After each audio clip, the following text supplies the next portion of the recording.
Today, a certain Xtreme team member is bent on finishing the Spyder on time, while the other just wants to have fun. Plus, it's Baja trucks on steroids at the Laughlin Desert Challenge.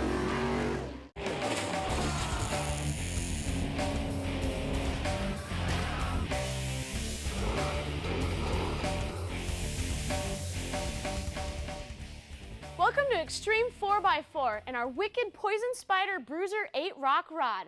We started with a pre-built chassis and then went ahead and built our own double triangulated four-link on our rebuilt Dana 60 with superior gears and a Detroit locker. And then we dropped in a GM Performance Parts all-aluminum LS1, followed by a 4L65E automatic transmission and an Atlas II transfer case, a killer drivetrain for a killer machine. This week we got to finish up all the fabrication so we can tear it apart for paint. And then we get to build a custom front axle. Let's get to work. All right. The list of items that need to be added to this chassis before we send it out is pretty long, but with a good plan of attack, we should be able to bang them out in no time. The first item is a spare tire mount.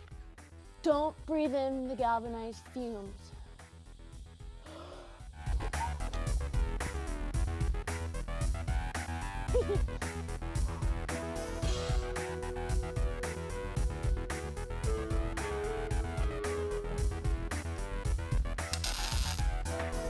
Can I go? Now this chassis is designed to accept the Jeep TJ front hood and grill shell, and we got these pieces from 4-Wheel Drive Hardware, a great source for Jeep parts. And when we drop this grill shell in place, you'll see that it's got to be trimmed around all these tubes, and when that's done, we can make mounts for these holes right here. This chassis was designed with a gigantic storage area right in this spot over here. And we don't want to take away any of that space by putting a fuel cell right in the middle of it. So we're going to Rock Valley to have them custom build one for us. As soon as I get the measurements, I can make a template for them.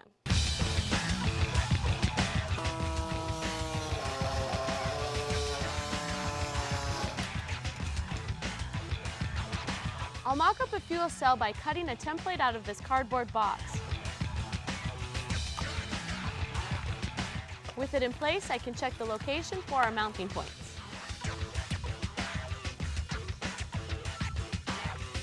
Poison Spyder included these trick little hood hinge blocks that we can weld on to hold our hood in place. With them in, I can check the location of our mounting points, then weld the blocks to the chassis.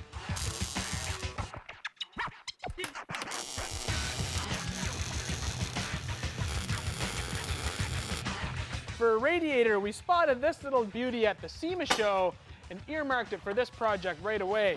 It's from Flexolite, and it's a heavy-duty 2-core aluminum rad with built-in fan. But the coolest part is these adjustable mounting brackets with these little T-slots, and this thing can fit into almost anything. You can even move the mount right to the back. This will tuck right up into place under the tube, and these mounts can be bolted into place. Before we can even begin to think about driving this truck, we need to get some seats in there. Since we're going to be spending a lot of time in this rig on the trail, comfortable seats are an important decision that you need to make. So we went with Mastercraft for one of their fully suspended sportsman seats. And they put on this new Cordura fabric for us that's not going to fade in the sun, and it's going to be resistant to sand and dirt also. And if you ask really nicely, they'll even put in your own logo for you. Once we get some measurements, I can build them out. Move your foot over. All right, thanks. I'm going to use 1/4-inch steel by using the hydraulic press as a brake with these dies that we made out of angle iron and C-channel.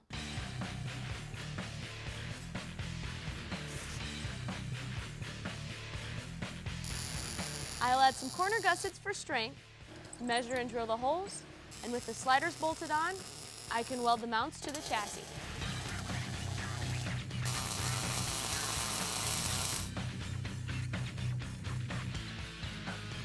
With the seat in place, we can go ahead and install our seat belts. Now we also went to Mastercraft for a comp certified 3-inch wide belt, and we got it with a clip attachment. So once we weld these brackets that we got from A&A Manufacturing to the chassis, we can just clip the belts in and we're good to go.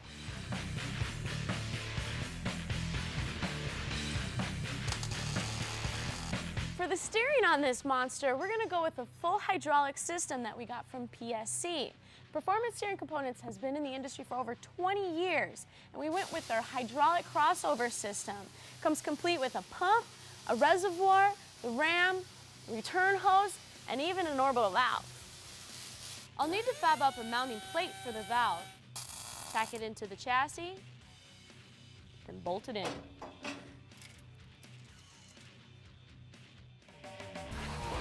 After the break, trophy trucks take to the air at the world-famous Laughlin Leap when Xtreme 4x4 continues.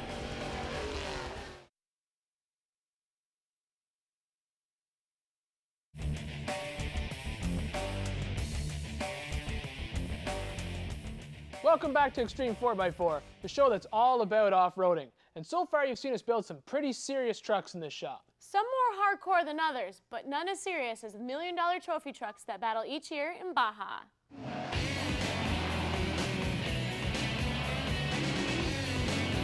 Instead of the 500 to 1,000-mile races these guys run down in Baja, the Score Laughlin Challenge is 2 44-mile races. This is probably the wildest for off-road that we do. The Baja 1000, I think, is a piece of cake compared to this. Here you just got to go pedal to the metal and make it happen.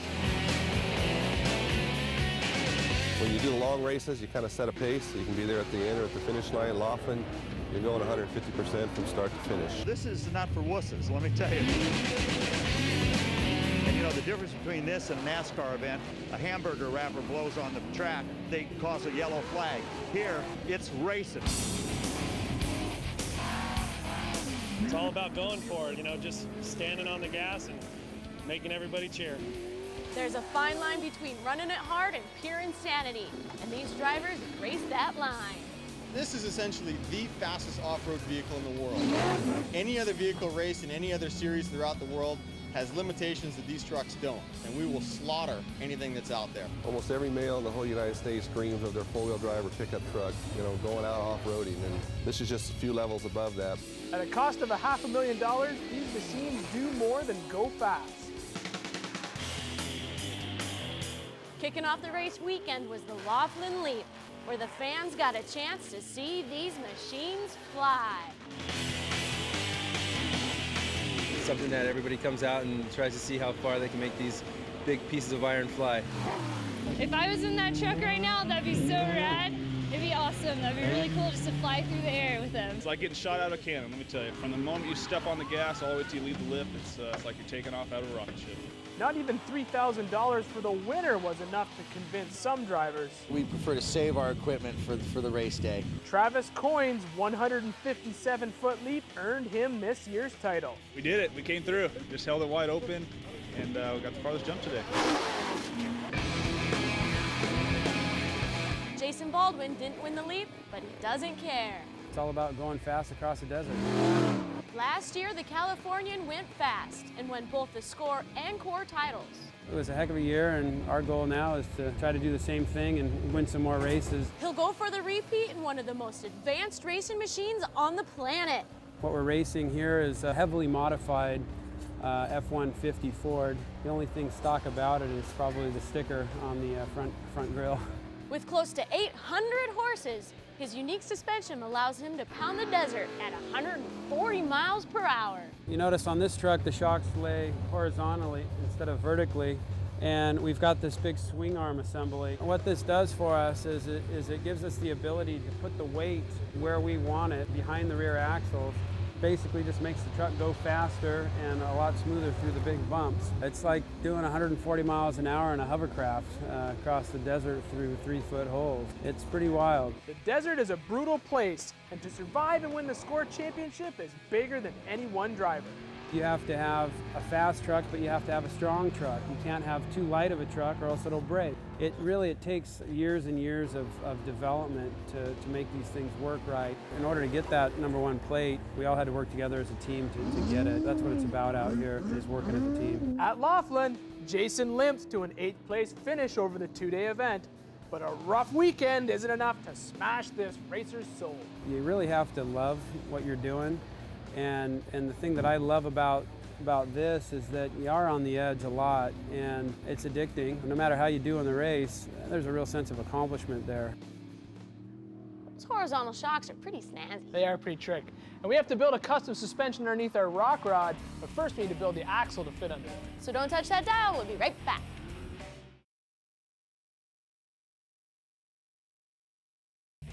Got an idea for the show? Drop us a line at Xtreme4x4TV.com.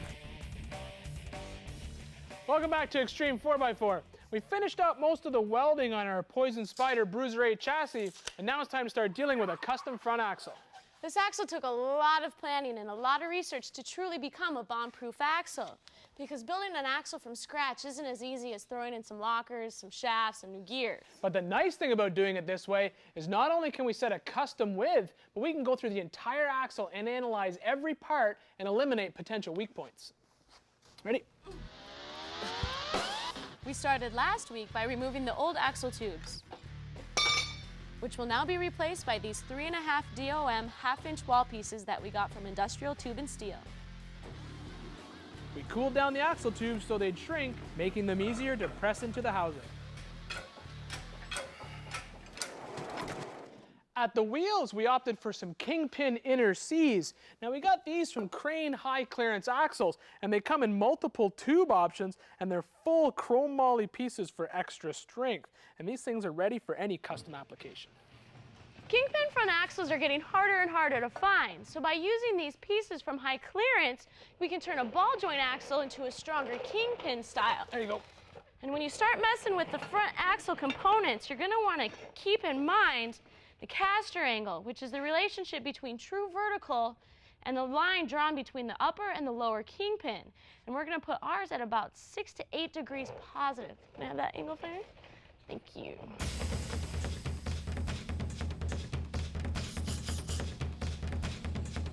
Stop it.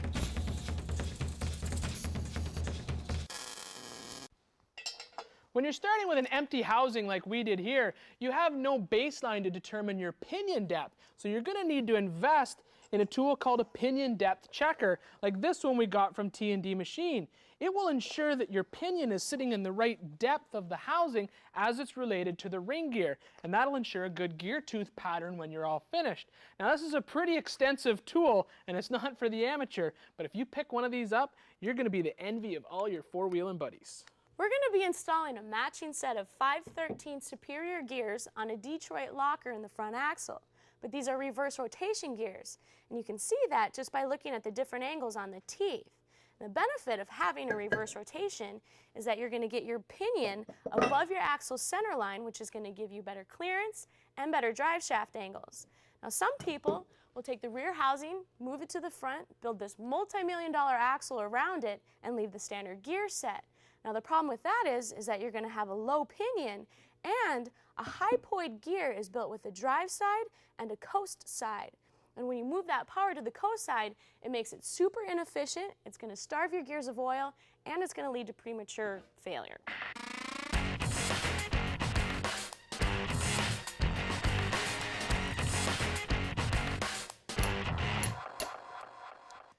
With the pinion depth set in the housing, we can pull the checker out and begin to install our superior gears.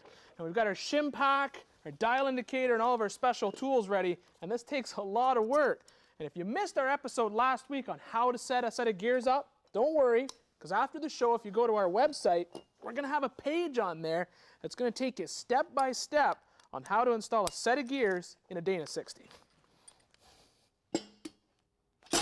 Duplicolor's Grabber Green happens to be a distinctive color on all Crane high clearance axle parts, so I'll give them a good coat before they're bolted up. To get this outer knuckle on, Superior sent us this super cool Kingpin rebuild kit. It comes with all the necessary components.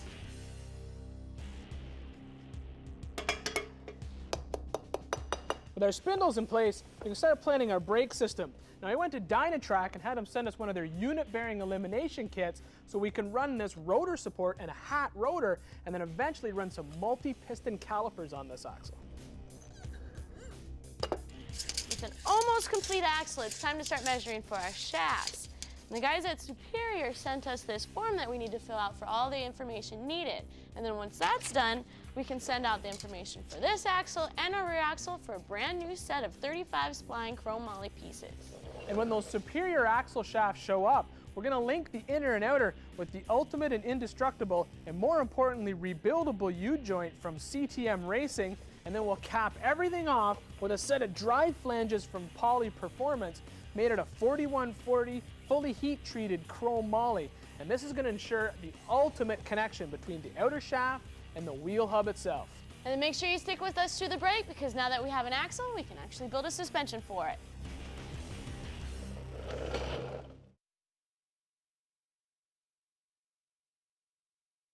For more information on anything you've seen today, check us out online, Xtreme4x4TV.com.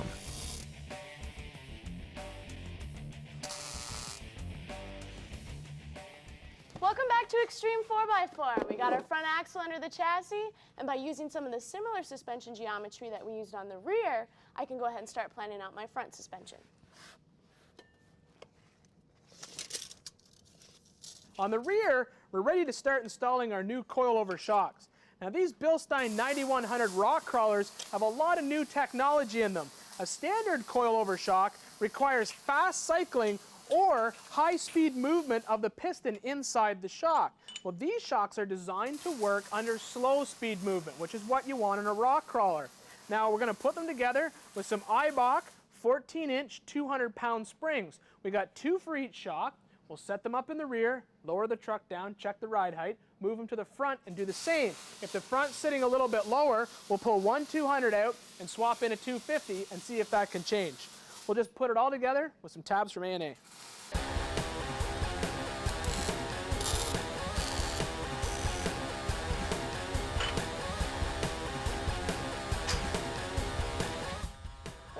Link is very similar to the rear, except for the fact that the lower links are not as triangulated due to engine clearance issues and mounting point issues. But that's not going to affect our anti-squat or instant center, although it will affect our body roll, which is the roll axis, which is the body wanting to roll on itself. But as long as all the mounts are at the same height, we should be A-OK. With the chassis sitting on its coilovers, we can go ahead and take the first measurement for our drive shaft. Then we'll come back out and pull the springs out of those coilovers, compress the suspension, and then extend it and take those measurements, then we're ready to order our shafts. Well, that's all we could squeeze into today's show, but the next time you see this rock rod, I will have painted it, and it'll be well on its way to going on or off the trail. That's right, we're gonna plumb it, wire it, and fire it, and then we'll have this thing out. It's a lot of work, but I know we can do it. I'm not scared. And you might need a new shirt. Actually, I'll probably just throw this one away. So if you have any shirts for Jesse, send them in.